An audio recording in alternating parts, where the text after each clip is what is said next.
नमस्कार किसान साथियों। तो अभी जो गेहूं वैरायटी देख रहे हैं ये है HI 1650। काफ़ी चर्चित वैरायटी है किसान साथियों।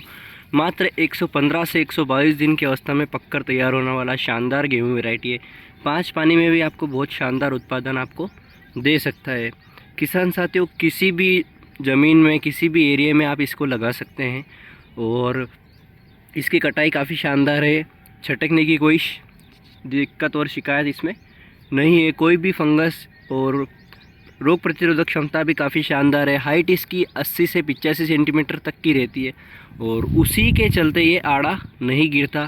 बालियों की जो साइज़ है वो 5 से 6 इंच तक की जो बालियाँ भी इसमें है।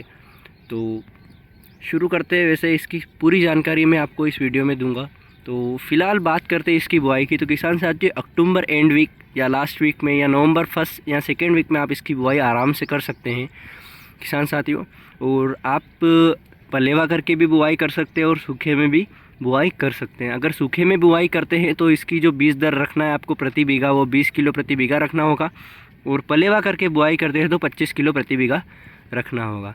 किसान साथियों, अगर बुआई के समय आप बेसल डोज में 12-32-16 या 18-46-20-20-0-13 NPK या DAP का प्रयोग कर लेते हैं तो कहीं ना कहीं जड़ों में जो पोषक तत्वों की कमी रहती है वो पूर्ण हो जाएंगे और गेहूं की जो चाल होगी, फुटाव होगा, वो काफ़ी शानदार होगा।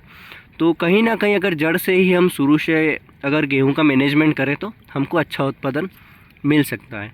फिर हम पहली सिंचाई में यूरिया देंगे 20 से 25 किलो और फिर दूसरी सिंचाई में भी 20 किलो यूरिया देंगे ताकि जो नाइट्रोजन की कमी से गेहूं में पिलासपन आती है वो दूर हो सके और हमारा जो गेहूं है वो सही से रहे और उसको भोजन मिलता रहे। और प्रकाश संश्लेषण की जो प्रक्रिया होती है वो भी फास्ट चलती रहे। कई बार जो नाइट्रोजन की कमी हो जाती है तो प्रकाश संश्लेषण की जो प्रतिक्रिया होती है वो धीरे हो जाती है, स्लो हो जाती है, तो नाइट्रोजन उसको थोड़ा तेज़ कर देता है।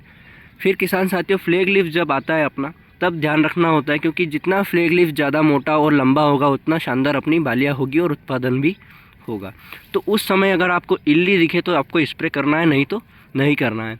और फिर जब तीसरी सिंचाई में आपको फ्लैग लीफ निकल जाएगा और फिर 10 से 15 दिन बाद आप चौथी सिंचाई कर सकते हैं। चौथी सिंचाई में बाद आपकी बालियाँ निकलनी शुरू हो जाएगी। और अगर आप 4 सिंचाई में ही गेहूँ पकाना चाहते हो तो 3 और चौथी के बीच में थोड़ा सा ज़्यादा अंतर दें, मतलब खींच ले, तो आपके जो गेहूँ वो 4 सिंचाई में भी पककर तैयार हो जाएगा। फिलहाल की स्थिति में ये गेहूँ 4 सिंचाई हो चुकी है इसमें और अब दाने भराने इसके चालू हो चुके हैं। किसान साथियों, बाली की बात करें तो आप देख सकते हैं कुछ इस प्रकार से इसकी बालियाँ है और काफ़ी शानदार गेहूँ है। हमारे साइड काफ़ी पसंदीदा गेहूँ है HI 1650। हाइट इसकी शानदार है किसान साथियों। हाइट का जो राज है वो 80 से 85 सेंटीमीटर हाइट है। तो कहीं ना कहीं अगर ज़्यादा हवा भी चलती है तो ये गेहूँ आड़ा नहीं गिरता क्योंकि छोटी हाइट होने के कारण इस पर दबाव नहीं बनता। किसान साथियों, जब दाने भर जाते हैं गेहूँ में तो ये ऊपर का जो हिस्सा होता है बालियों वाला वो थोड़ा वज़नदार हो जाता है और फिर हवाएं चलती है तो गेहूँ आड़ा गिरता है। लेकिन इसका जो पौधा है काफ़ी टाइट है और मोटा है तो उसी के चलते ये गेहूँ आड़ा नहीं गिरता और काफ़ी मदद करता है किसानों। अगर ज़्यादा छोटी हाइट होती है 70 सेंटीमीटर की भी हाइट होती है तो कहीं ना कहीं हार्वेस्टर में कहीं दिक्कत आ सकती है। लेकिन इसकी जो हाइट है 80 से 85 सेंटीमीटर है तो कहीं ना कहीं बहुत फ़ायदा अपने को दे देती है। इसी की जगह जो दूसरे गेहूँ होते हैं 90 सेंटीमीटर वाले, और वहाँ पे अगर हवा चलती है तो ये आड़े गिर सकते हैं। अब किसान साथियों, बात करें इसकी रोग प्रतिरोधक क्षमता की तो काफ़ी शानदार है रोग प्रतिरोधक क्षमता। अभी तक इसमें कोई फंगस या इल्ली या कोई दूसरे तरह का फंगस अपने को देखने को नहीं मिला है। और जड़ से इसकी टिलरिंग है वो काफ़ी शानदार होती है, फुटाव काफ़ी शानदार होता है। ये आप देख सकते हैं इतने सारे टिलर्स हो रहे हैं इसमें, तो कहीं ना कहीं फुटाव शानदार है और उसी के चलते बालियाँ भी इसकी शानदार है। किसान साथियों, इसकी जो बाली है लंबी होने के कारण इसमें दाने भी ज़्यादा हैं और इसका जो 1000 दानों का वज़न है वो 50 से 52 ग्राम है। और इसमें 4-5 सिंचाई अपन कर सकते हैं, 4 सिंचाई में भी पका सकते हैं अगर आपके पास पानी कम हो। थोड़ा सा उत्पादन कम मिलेगा, अगर 5 सिंचाई इसको मिल जाए तो ये अच्छा उत्पादन दे सकता है।